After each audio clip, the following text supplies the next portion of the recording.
Okay, so welcome back, and today we're back to basics with episode 30 and the fitness journey with a new challenge. And my new goal is 11% body fat before July 1st, being roughly 3 weeks away or 23 days, down from 12.8% this morning when I recorded this on June 8th. And here you can see a photo of the current physique, and it's been raining a lot the past days and continued today, so I haven't been able to be outside or do cardio as much as I normally do. But I figured it'd be a lot more fun and motivating to progress if I set the goal like I did the past year of getting 12% body fat before May from 16% around New Year's. So basically I got down to 11.9% then, and then I kind of stabilized and gained a little bit back in order to regain some strength and muscle that I lost in that process.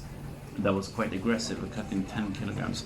So you can see the fat development over time here in this graph in Excel, because I track it in Excel every day so I can keep track. And you can see it's a pretty drastic drop there in the end when I really started to track my diet and so on. And today, the past days and weeks, I've been setting some new personal records in the gym, both for the weights and so on. So it feels quite good. But as you know from my previous videos, if you watched them, I decided to go for more kind of local and cheap foods now and cook instead of being at home with more elaborate kind of dishes that are a bit more pricey and takes more time. So I save both time and money. So I started today with some oats, raspberries, mango and banana, but for lunch and also before lunch I had kind of a protein bar around 11 since I had breakfast at 5:30 in the morning. But then I just had to get back to my local barbecue place for lunch and start out this challenge, probably in a bad way. So I even ordered like an additional portion here, and I can see me trying it out. So the guy recommended me to this meat that I just couldn't resist.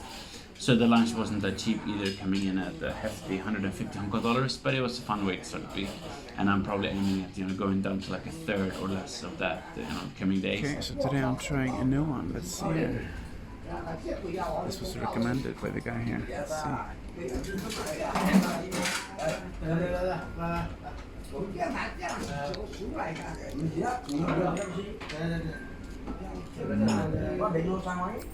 Wow, that is crispy. Really nice. Calorie-wise, it's probably like 1,000 or maybe more, like 1,500 calories. Yeah. but it was great.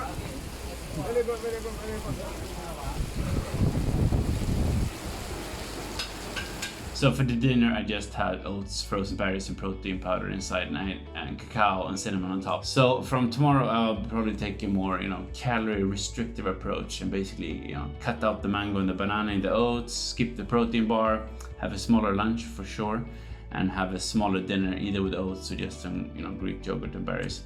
But the point I want to, get to is this: you can basically eat whatever you want as long as you track it and it's aligned with your goals and your plan. So the philosophy that I'm following is called, if it fits your macros, and it's kind of like a fitness term or a way of thinking. So macros basically means your macronutrients. So that's the calories and the ratio of protein, fat and carbs.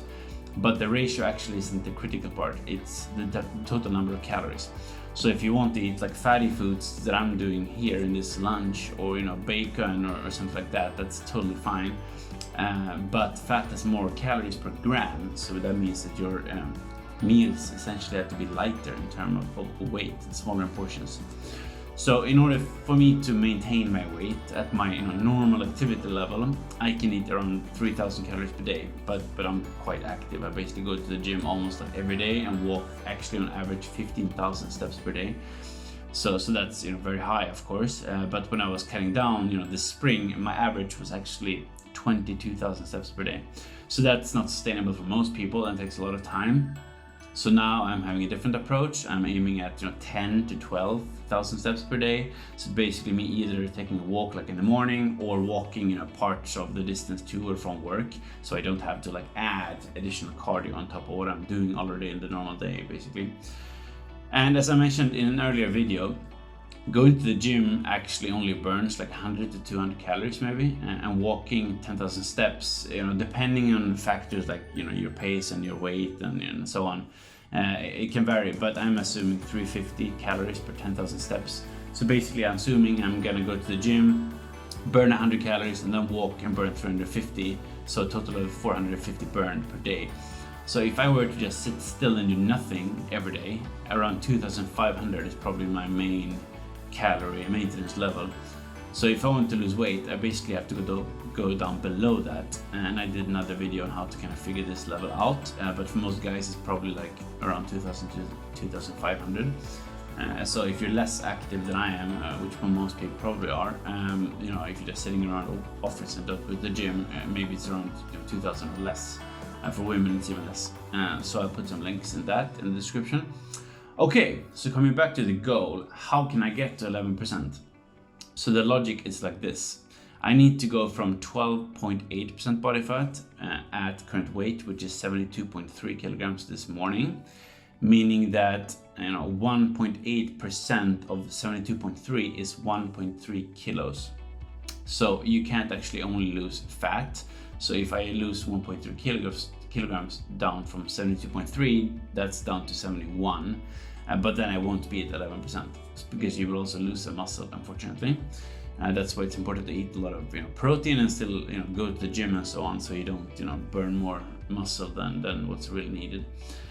So when I previously reached my lowest body fat of 11.9%, I was actually weighing between 70.1 to 70.6 kilograms.